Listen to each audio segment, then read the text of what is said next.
Le Saint-Esprit qui fortifie l'homme pour l'acte de chasser les esprits mauvais se trouve forcément entravé par les facteurs de faiblesse qu'il rencontre chez les croyants. L'esprit imparfaitement développé, surtout, est une limitation car cela prouve qu'il reste inactif, qu'il n'est pas entré dans la lutte quotidienne contre les puissances mauvaises, lutte où il se fortifie et conquiert cette maîtrise de soi, la maîtrise parfaite de l'âme et du corps.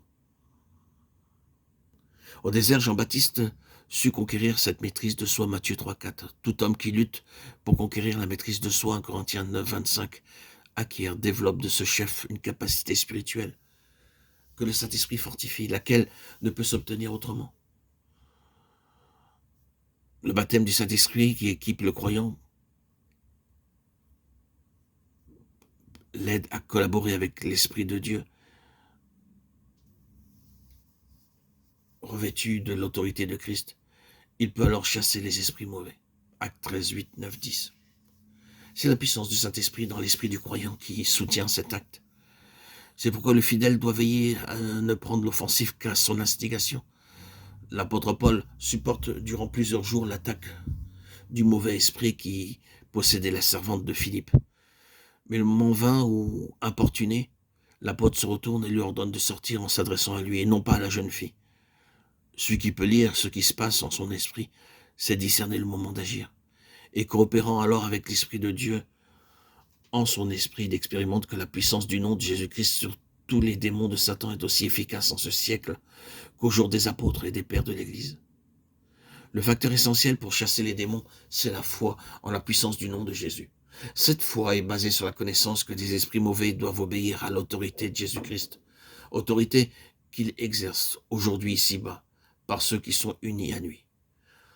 Toute espèce de doute sur ce point rendrait l'ordre donné inefficace, stérile. L'ordre de sortir est toujours adressé directement à l'esprit en possession, au nom de Christ. Je te commande au nom de Jésus-Christ de sortir, acte 16, 18.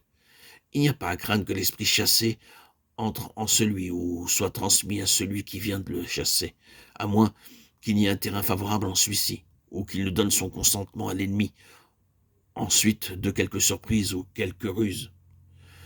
Que les croyants appelés à s'occuper de cas de possession chez les autres déclarent avant d'agir leur attitude de mort au péché basée sur l'œuvre du calvaire, selon Romains 6, 6, 11.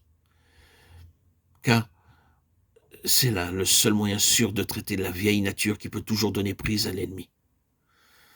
Chasser les démons peut occasionner la manifestation d'un mauvais esprit chez celui qui lutte pour la délivrance d'autrui. Mauvais esprit qui était resté caché en quelque partie de son organisme, à son insu. Lorsque ceci a lieu et que la manifestation de l'ennemi suit immédiatement l'acte du croyant, celui-ci est enclin à croire que l'esprit qu'il vient de chasser l'attaque ou est entré en lui.